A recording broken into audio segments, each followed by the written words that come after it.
suite, le point stratégique hebdomadaire de la semaine avec Eric Galiag, le président de Valcan Expertise. Bonjour. Bonjour Fabienne. Eric, on commence avec la performance hebdomadaire et le CAC 40 qui a consolidé sa hausse récente.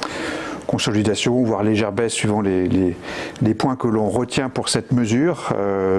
Des indices qui ont bien progressé depuis quelques semaines, mais qui consolident. C'est le cas aussi aux États-Unis, qui consolident quasiment au plus haut, notamment le Nasdaq.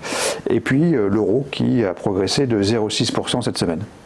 Et puis les nouvelles économiques des entreprises aussi, avec 4 événements qui ont marqué la semaine. Et on commence évidemment, ça ne nous a pas échappé, avec la crise sanitaire qui s'aggrave partout dans le monde. On ne peut pas éviter ce sujet-là, d'autant que objectivement, la situation sur le front sanitaire se dégrade. Plus de 60 000 nouvelles contaminations aux États-Unis sur une journée, plus de 1200 morts quotidiennement au Brésil, certains responsables locaux en Europe qui décident des reconfinements. On a vraiment une situation compliquée sur le front sanitaire avec l'OMS qui alerte toujours sur le fait que la pandémie n'a pas atteint son pic et que effectivement une deuxième vague est probable lorsque les mauvais jours reviendront et peut-être en France avant même la fin de l'été, comme l'ont rappelé les autorités sanitaires qui alertent sur, je dirais, l'imprudence de beaucoup de nos concitoyens par rapport aux mesures, je dirais, sanitaires de base qui sont conseillées depuis plusieurs mois. Autre information, la croissance européenne qui a été revue à la baisse. Alors que ce soit l'INSEE qui a revu aussi en baisse son scénario 2020 avec une baisse de 9% du PIB de la France, ou la Commission européenne qui attend désormais donc une baisse de PIB de 8,7% pour la zone euro, 8,7% de baisse.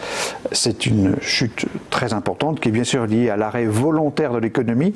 À nouveau, l'arrêt volontaire de l'économie est différent d'une récession. Néanmoins, évidemment, la réalité est là. C'est une contraction de PIB qu'on n'a jamais connue et qui, bien sûr, constitue une mauvaise nouvelle dans la mesure où on a révisé en baisse cette hypothèse donc de décroissance très importante. Les suites des tensions entre la Chine et Hong Kong, quelles sanctions ? Alors voilà, on se demande quelles vont être les sanctions prises par les États-Unis pour l'application de cette loi sur la de sécurité nationale à Hong Kong, qui a été téléguidée bien sûr par la Chine continentale. Donc c'est un vrai sujet. On a évoqué que le PEG, c'est-à-dire le lien permanent entre le dollar de Hong Kong et le dollar américain, pourrait être remis en cause, ce qui remettrait en cause le statut même de place financière internationale de Hong Kong. Ça serait un choc important.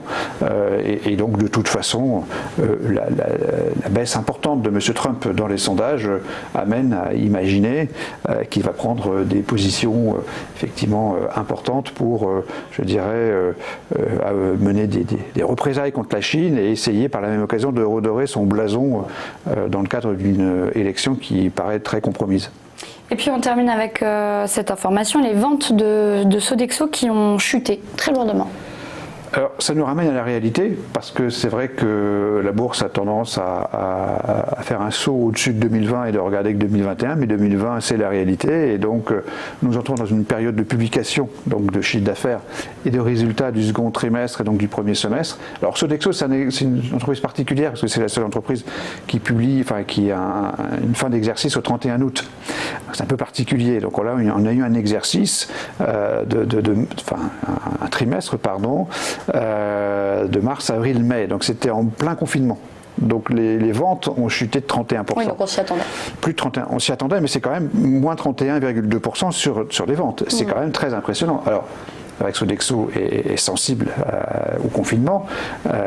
Néanmoins, c'est pas transport aérien ou Airbus. Donc il y a un vrai sujet. Donc 31% de baisse d'activité et surtout des révisions en baisse sur le trimestre suivant, c'est-à-dire le trimestre qui va amener Sodexo au mois d'août, donc le trimestre de juin à août, avec une nouvelle baisse qui a été portée non pas de 15%, mais à 27% de baisse de chiffre d'affaires.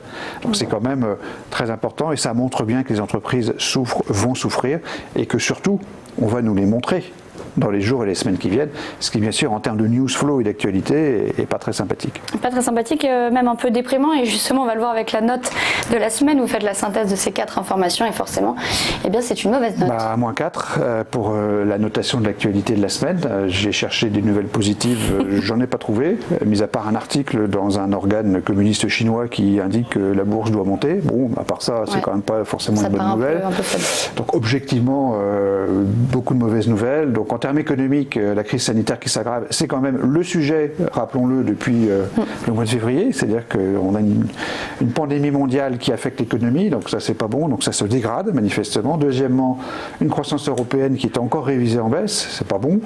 Et puis, en termes politiques, le sentiment que ça va se dégrader. On parle même pas du Brexit, hein, j'en ai pas évoqué le sujet, mais en termes politiques, c'est aussi compliqué. Et puis du côté des entreprises, on va être vraiment confronté à des données dures, dans les deux sens du terme, des données réelles qui s'opposent aux données molles et aux données de psychologie, puis des données qui qualitativement seront dures, seront difficiles à accepter, et notamment donc Sodexo qui nous a publié une baisse de plus de 30% de ses ventes, ce qui est quand même très impressionnant. Donc -4 cette semaine. Du coup, quelles recommandations de la part de Valcan Expertise? Une bourse qui ne baisse pas et une actualité qui se dégrade, pour nous, c'est vendre. Voilà, donc malheureusement, parce que ce n'est pas la posture habituelle de l'investisseur qui est là pour miser sur le futur, qui est là pour s'engager dans l'avenir, et bien oui, aujourd'hui, on considère qu'il faut ne pas être investi en action. C'est toujours assez inconfortable à nouveau quand on est plutôt analyste financier et qu'on conseille des investisseurs, mais aujourd'hui, ce n'est pas le moment d'acheter parce que les prix n'ont pas intégré une dégradation du risque tout simplement, et on devrait probablement avoir une correction de l'ordre de 5 à 10%, hein. On n'attend pas un effondrement des marchés, mais 5 à 10%, ça nous permettrait de retrouver un peu de marge de manœuvre pour ceux qui veulent venir. Merci beaucoup Eric Galiaga. Suivre dans un instant un petit point sur la Bourse de Paris.